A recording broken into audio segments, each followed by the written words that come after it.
नमस्कार, आप सभी लोगों का स्वागत है। ये हमारे सीरीज का दूसरा वीडियो है। हठ योग का अर्थ, परिभाषा, उद्देश्य और उसका महत्व।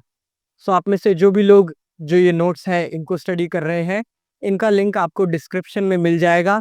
साथ ही साथ इसका जो ऑडियो रिव्यू है, इसको हमने एआई से जनरेट किया है आपकी सुविधा के लिए। और इट इज़ वेरी इंटरेस्टिंग कि आर्टिफिशियल इंटेलिजेंस जो है उसको हम किस तरह से पॉजिटिव वे में यूज़ कर सकते हैं अपने को नॉलेजेबल बनाने के लिए, और हमारे जो स्टडीज़ हैं उसको आसान तरीके से करने के लिए। तो इस ऑडियो रिव्यू का आनंद लीजिए। बहुत सी ऐसी चीज़ें हैं जो परफेक्ट नहीं हैं, ऑडियो में परफेक्ट की जा सकती है। अगर आप ये जो टॉपिक है इनके बारे में और डीपली जानना चाहते हैं तो आप मेरे से कांटेक्ट कर सकते हैं, या आप इंस्टाग्राम पर जा कर के और कमेंट बॉक्स में अपने क्वेश्चन को पूछ सकते हैं। तो चलिए इस ऑडियो रिव्यू को शुरू करते हैं। नमस्ते और इस खास चर्चा सत्र में स्वागत है। आज हम एक ऐसे विषय की गहराइयों में उतर रहे हैं जो सदियों पुराना है और आज भी उतना ही प्रासंगिक, हठ योग। हमारे पास जानकारी का आधार है हठ योग का अर्थ, परिभाषा, उद्देश्य व महत्व शीर्षक वाले दस्तावेज के कुछ महत्वपूर्ण अंश।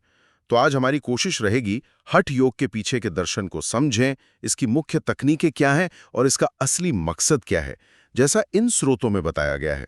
क्योंकि अक्सर लोग इसे सिर्फ योगासन समझ लेते हैं, पर यह उससे कहीं ज्यादा है ना? एक पूरी जीवन पद्धति है ये। चलिए इस यात्रा पर निकलते हैं। आपने बिल्कुल सही कहा। हठ योग वास्तव में शरीर और मन को साधने का एक व्यवस्थित विज्ञान है।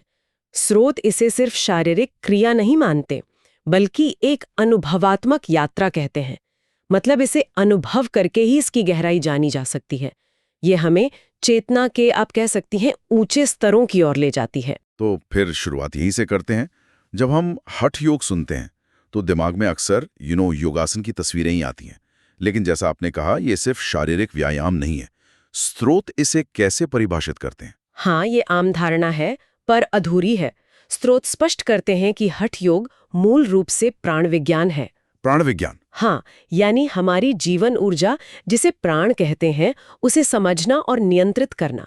इसका पहला कदम बेशक शरीर को तैयार करना है, आसनों के द्वारा उसे स्थिर और मजबूत बनाना, और षट कर्मों के जरिए शरीर के अंदर जमा हुए विकारों को दूर करना, यानी उसे शुद्ध करना। लेकिन इसका अंतिम लक्ष्य क्या है? हठ प्रदीपिका ग्रंथ, जिसका जिक्र स्रोत में बार बार है, वो इसे साफ तौर पर राजयोग की सीढ़ी कहता है। राजयोग की सीढ़ी? अच्छा। हाँ, यानी हठ योग खुद मंजिल नहीं, बल्कि उस मंजिल तक पहुंचने का रास्ता तैयार करता है, जहां मन और चेतना पर महारत हासिल होती है।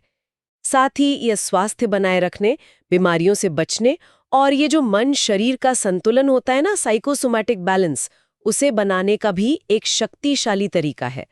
अगर इसकी शुरुआत की बात करें तो परंपरा मानती है कि इसका ज्ञान सबसे पहले आदिनाथ भगवान शिव ने मां पार्वती को दिया था। शायद इसीलिए हठ योग के कई प्राचीन ग्रंथ हमें शिव और पार्वती के बीच संवाद के रूप में मिलते हैं। बाद में गोरखनाथ जैसे सिद्धों के नाथ संप्रदाय ने इस ज्ञान को व्यवस्थित किया और आगे बढ़ाया। ये दिलचस्प है कि कैसे शारीरिक अभ्यास को सीधे चेतना की उन्नति से जोड़ा गया है। तो इस यात्रा के मुख्य पड़ाव या अंग कौन-कौन से हैं, जिन पर स्रोत रोशनी डालते हैं? स्रोत हठ योग के कई अंगों का व्यवस्थित वर्णन करते हैं। इनमें सबसे प्रमुख है आसन, षटकर्म यानी शुद्धि क्रियाएं, प्राणायाम यानी श्वास नियंत्रण, और फिर मुद्राएं और बंध। ये ऊर्जा को दिशा देने वाली तकनीकें हैं।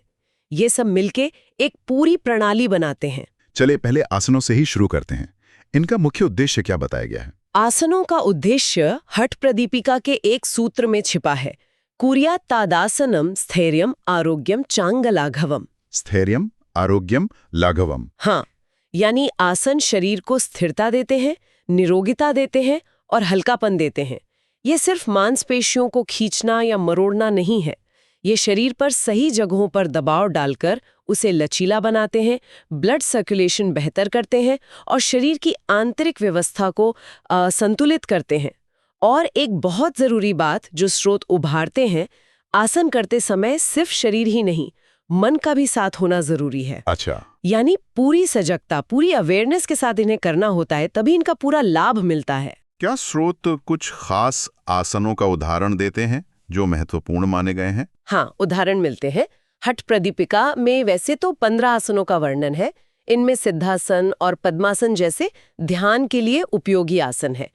एक आसन मत्स्येंद्रासन का खास जिक्र है। मत्स्येंद्रासन? जी, जिसके बारे में कहा गया है कि ये पाचन अग्नि यानी जठराग्नि को तीव्र करता है, कई रोगों को नष्ट करने में सहायक है और कुंडलिनी जागरण में भी मदद करता है। सिद्धासन को तो सबसे श्रेष्ठ माना गया है। सिद्धासन को क्यों? स्रोत बताते हैं कि इसके अभ्यास से शरीर की हजारों नाड़ियां, मतलब जो ऊर्जा के सूक्ष्म चैनल हैं, वो शुद्ध होती हैं और ये मोक्ष का द्वार खोलने वाला है। ये भी कहा गया है कि सिद्धासन में बैठने मात्र से ही ऊर्जा के 3 प्रमुख बंध, मूल बंध, जालंधर बंध, उड्डयन बंध, वो अपने आप लगने लगते हैं। अच्छा, तो यहाँ मुख्य बात सिर्फ लचीलापन या पोस्चर नहीं, बल्कि स्थिरता और आरोग्य है, जो आगे की गहरी साधना के लिए जमीन तैयार करते हैं। ये सिर्फ कसरत नहीं, एक तैयारी है। बिल्कुल सही कहा आपने, ये तैयारी है। अब आते हैं षटकर्म पर। ये शुद्धि क्रियाएं क्या हैं और क्यों जरूरी हैं? षटकर्म हाँ, यानी 6 विशेष क्रियाएं। अच्छा, जैसे आयुर्वेद शरीर की शुद्धि के लिए पंचकर्म की बात करता है ना, हाँ हाँ, वैसे ही हठ योग में आंतरिक शुद्धि के लिए षटकर्म है। अच्छा, ये 6 क्रियाएं हैं: धौती, बस्ती, नेति, त्राटक, नौली और कपालभाति। धौती, बस्ती, नेति, त्राटक, नौली, कपालभाति। जी, धौती मतलब आहार नली से पेट तक की सफाई, बस्ती बड़ी आंत की, नेति नाक के मार्ग की, त्राटक एकाग्रता और आंखों की शुद्धि के लिए, नौली पेट के अंगों की मालिश जैसी है, और कपालभाति मस्तिष्क के अगले भाग और श्वसन तंत्र की शुद्धि। ये शरीर को भीतर से साफ करके आगे के अभ्यासों जैसे प्राणायाम उसके लिए तैयार करती हैं। स्रोत बताते हैं कि घेरण संहिता नाम के ग्रंथ में धौती के भी कई प्रकार बताए हैं, जैसे अंतर्धौती, दंत धौती वगैरह, और कपालभाति के भी 3 प्रकार हैं: वातक्रम, व्युत्क्रम, शीतक्रम, जो अलग अलग स्तरों पर शुद्धि करते हैं। इनकी अहमियत क्या है? मतलब कितनी महत्वपूर्ण है ये क्रियाएं?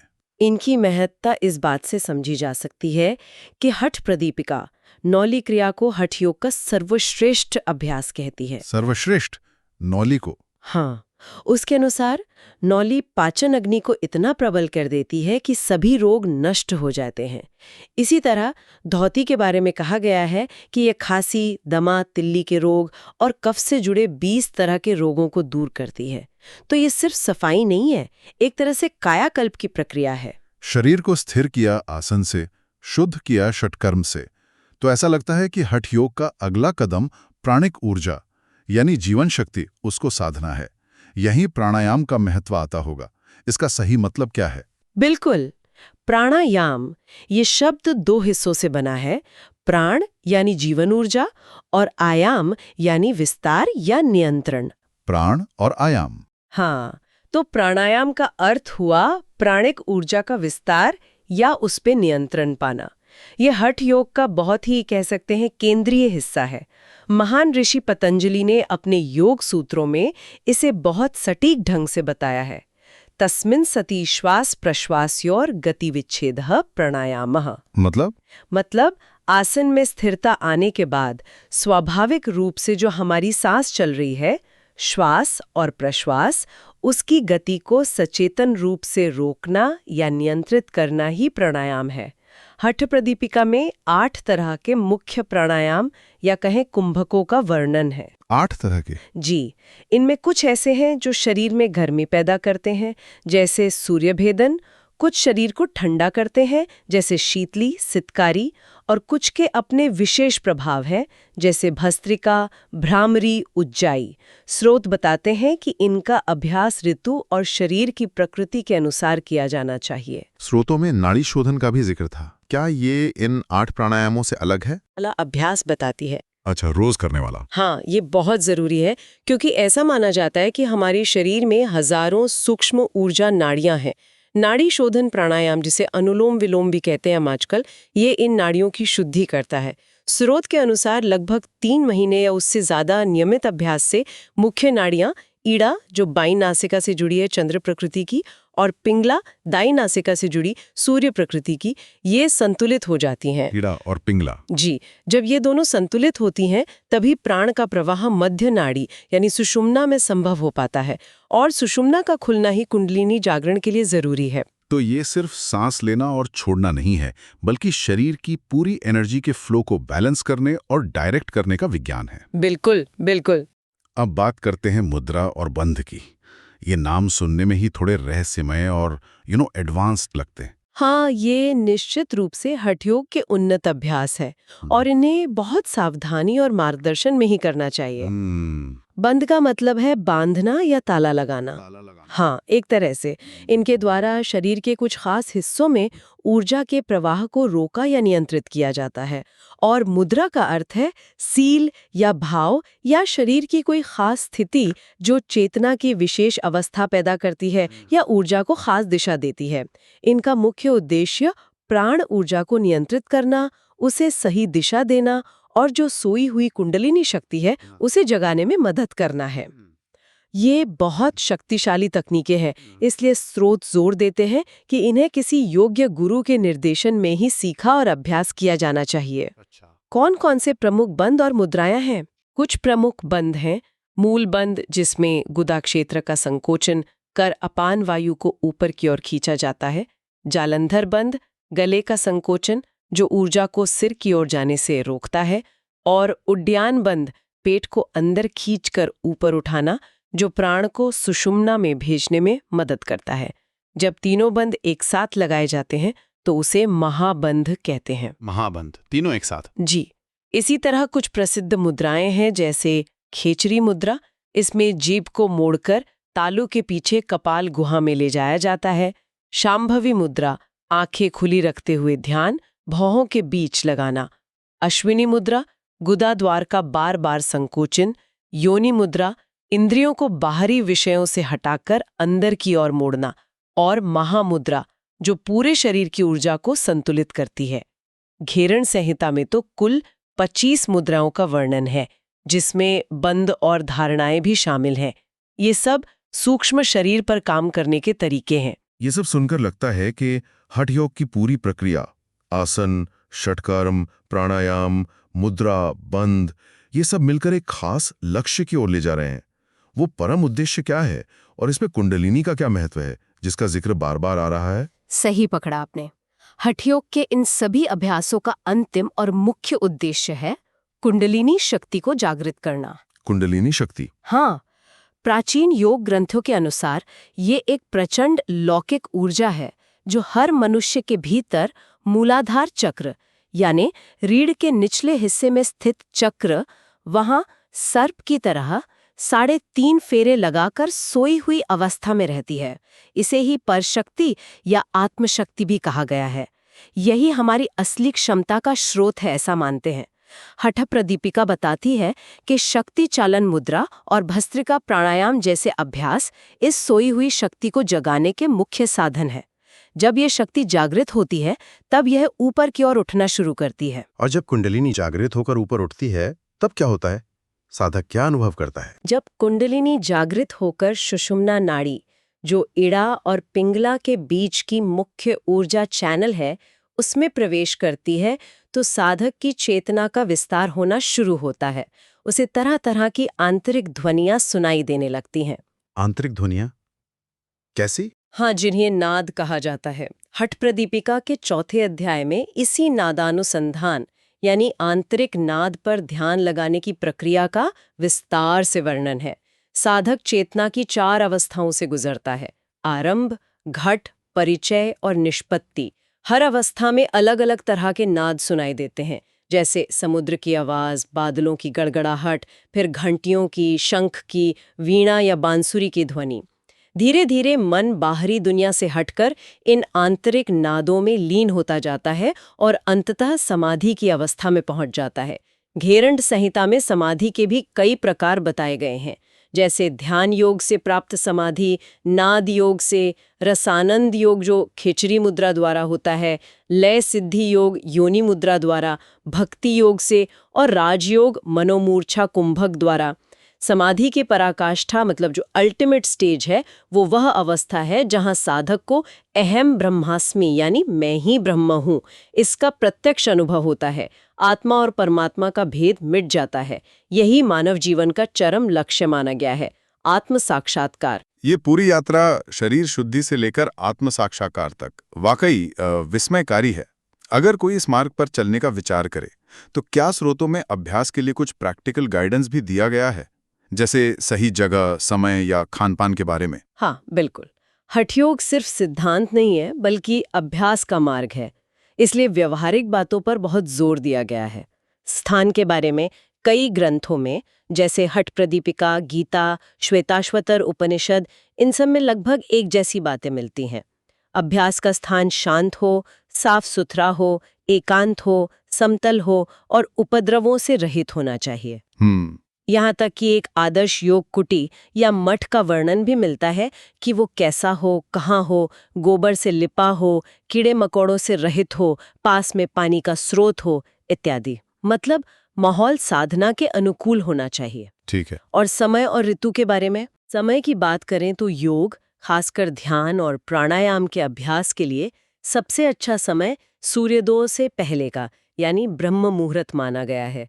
जहाँ तक ऋतु का सवाल है, घेरण संहिता कहती है कि जो लोग नए नए अभ्यास शुरू कर रहे हैं उनके लिए वसंत यानी मार्च अप्रैल और शरद ऋतु यानी सितंबर अक्टूबर सबसे अच्छी हैं, क्योंकि इन महीनों में मौसम सम रहता है, न ज्यादा गर्मी न ज्यादा सर्दी। अच्छा। हालांकि जो अभ्यासी अनुभवी हैं वे किसी भी ऋतु में अभ्यास कर सकते हैं। और खान-पान, ये तो बहुत महत्वपूर्ण लगता है। हाँ, शायद सबसे महत्वपूर्ण पहलू है आहार विहार। हठयोग में मिताहार यानी संतुलित और सीमित भोजन पर अत्यधिक बल दिया गया है। भगवद गीता में श्री कृष्ण कहते हैं कि योग न तो बहुत ज्यादा खाने वाले का सिद्ध होता है, न बिल्कुल भूखे रहने वाले का, न ज्यादा सोने वाले का, न हमेशा जागने वाले का। सही बात है। योग उसी का सिद्ध होता है जिसका खाना पीना, सोना, जागना और काम करना सब कुछ नियमित और संतुलित हो। भोजन कैसा हो? सात्विक, सुपाच्य, मधुर, स्निग्ध और मन को प्रिय लगने वाला। हठ प्रदीपिका और घेरण संहिता में पथ्य यानी क्या खाना चाहिए और अपथ्य यानी क्या नहीं खाना चाहिए, इसकी लंबी सूची है। क्या क्या खाना चाहिए? कुछ उदाहरण? पथ्य में चावल, जौ, गेहूं, मूंग दाल, दूध, घी, मक्खन, मिश्री, शहद, अदरक, परवल जैसी सब्जियां शामिल हैं। अपथ्य में कड़वा, खट्टा, तीखा, नमकीन, ज्यादा गरम, बासी, ज्यादा मिर्च मसाले वाला भोजन, लहसुन, प्याज, शराब, मांस आदि वर्जित बताए गए हैं। एक बहुत प्रैक्टिकल नियम हठ प्रदीपिका में दिया है, पेट का आधा हिस्सा भोजन से भरो, 1/4 पानी से और बाकी 1/4 हवा के आने जाने के लिए खाली रखो। मतलब ठूस कर नहीं खाना है। तो अगर हम पूरी चर्चा को समेटें तो हठयोग सिर्फ योगासन का पर्याय नहीं है, ये एक बहुत ही व्यवस्थित और संपूर्ण वैज्ञानिक पद्धति है। शुरुआत शरीर की शुद्धि यानी षटकर्म से होती है, फिर शरीर में स्थिरता और स्वास्थ्य यानी आसन लाया जाता है, उसके बाद प्राण ऊर्जा पर नियंत्रण यानी प्राणायाम साधा जाता है, फिर इस ऊर्जा को सही दिशा देकर आंतरिक शक्तियों जैसे मुद्रा, बंद, कुंडलिनी, इनको जागृत किया जाता है और अंततः चेतना की सर्वोच्च अवस्था यानी समाधि या आत्म साक्षात्कार तक पहुंचा जाता है। आपने एकदम सही सार प्रस्तुत किया। ये केवल शरीर को स्वस्थ रखने का तरीका भर नहीं है, जैसा कि स्रोत बार बार स्पष्ट करते हैं, ये मनुष्य के संपूर्ण विकास और उसकी परम संभावना को चरितार्थ करने का एक गहन विज्ञान और साधना मार्ग है। सचमुच इस प्राचीन ज्ञान में असीम गहराई है। हाँ, और एक बात जो सोचने पर विवश करती है वो ये है कि इन प्राचीन ग्रंथों में खेचरी मुद्रा जैसी क्रियाओं का इतना सटीक वर्णन मिलता है, जिसमें अभ्यासी अपनी जीभ को उलटकर कपाल के भीतर तक ले जाता है। हाँ, ये तो अविश्वसनीय लगता है। या फिर प्लाविनी प्राणायाम का जिक्र है, जिसके बारे में हठ प्रदीपिका कहती है कि इससे साधक पानी पर कमल के पत्ते की तरह तैर सकता है। ये बातें आज हमें शायद अविश्वसनीय लगे, लेकिन इनका वर्णन हमें ये सोचने पर मजबूर करता है कि समर्पित हठ योग अभ्यास से मनुष्य अपनी शारीरिक और मानसिक क्षमताओं को किस असाधारण स्तर तक विकसित कर सकता है। ऐसी क्षमताएं जिनकी शायद हम आज पूरी तरह कल्पना भी नहीं कर पाते। इस गहरी और ज्ञानवर्धक चर्चा के लिए आपका बहुत बहुत धन्यवाद। उम्मीद है कि हठ योग की इस झलक ने हमारे श्रोताओं को भी सोचने और जानने के लिए बहुत कुछ दिया होगा। अगले सत्र में एक नए विषय के साथ फिर मिलेंगे। नमस्ते।